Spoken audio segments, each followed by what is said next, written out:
We believed in what we were doing, believed in the performance of the students, both musically and visually. We thought it was pretty good, but when you're so close to the product, it's kind of hard to get the big picture. So we felt pretty good about it. We felt like with the new format that we could make finals and get in the top 20 pretty easily. I said, no, nothing's easy, let's face it, right?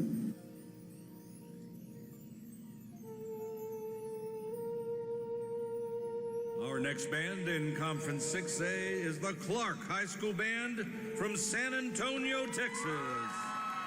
The band is directed by Kevin C. Russell. The band's program, Luminosity, and includes Luminosity by James Whitbourne, Kingfisher's Catchfire by John Mackey, Fix You by Coldplay, Light 'Em Up by Fall Out Boy. Drum majors Cameron Weber, Hannah Mateco, and Jeffrey Gutierrez. Is your band ready? You may begin your performance for the State Marching Band Contest.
As first as a freshman, you're like, wow, this is so cool.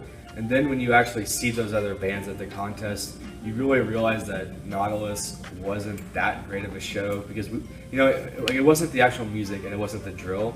We just weren't in it mentally. And that was the problem with Nautilus, is that we just all weren't engaged and we didn't put our hearts into it.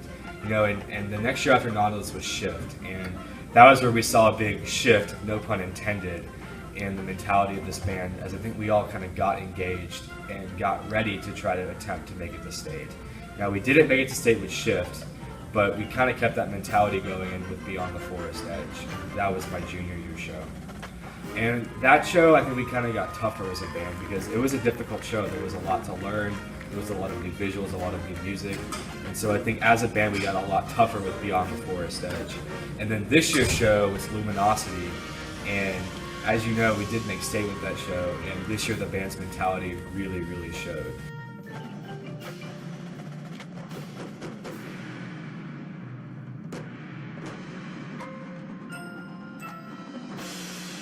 In our designing process, we really wanted to make sure that a lot of the visuals had dance-like qualities, that they were really on a, symbolically light side. Everything needed to be flashy, very quick movements, and also not heavy or strong, but just overall flowing in nature is what we want to do with this visual design.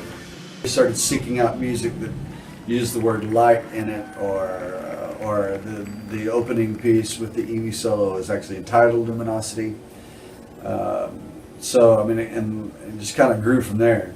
Now the prop, we wanted to do lighting. We wanted to do something with lighting. We knew that as part of the whole Luminosity, and that's kind of maybe what generated the Luminosity name. And we kept trying to come up, but we didn't want to do the same gimmicky lights on the drums kind of thing. We wanted to do something a little bit different. Sure, we really took a big stride in using the dome, which was this giant half-globe shaped prop. It really added a new level of depth to our visual display.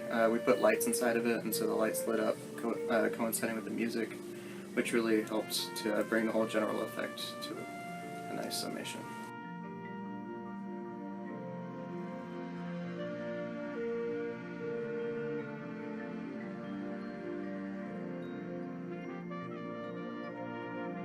this year we've been really blessed to have access to technology, and so a lot of us had our drill assignments on our phones and stuff.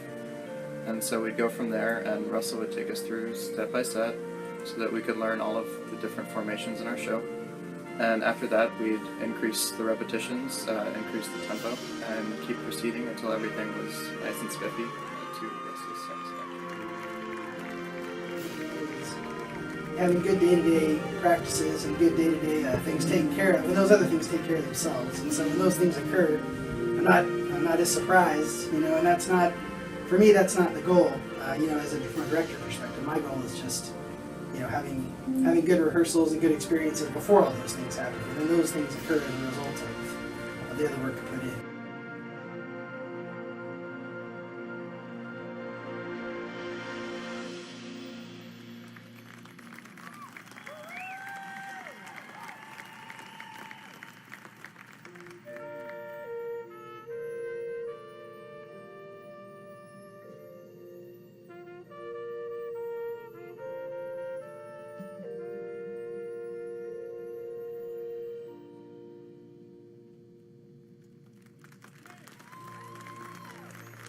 Well, area marching contest was very unique this year because it was structured a little bit differently than it has been in years past. In years past, you just had prelims and finals at one stadium.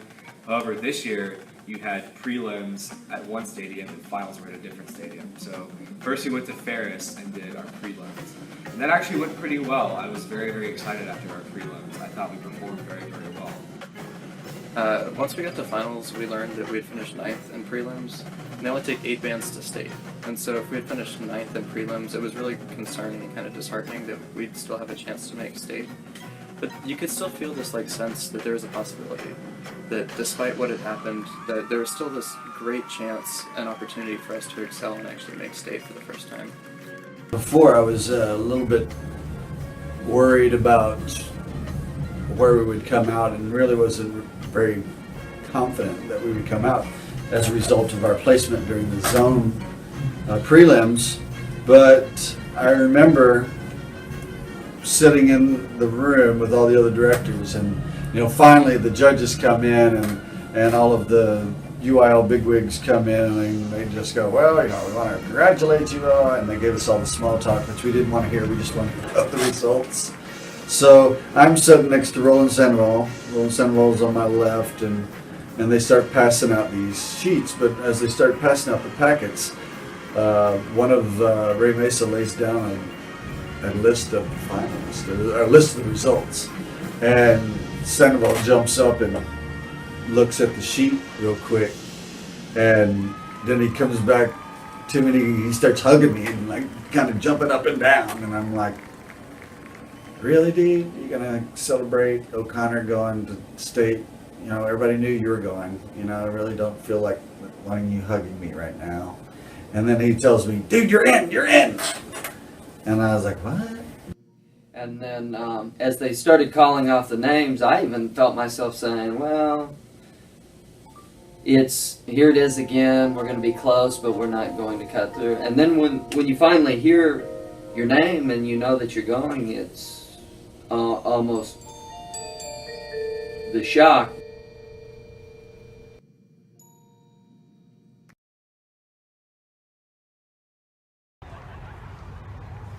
Clark.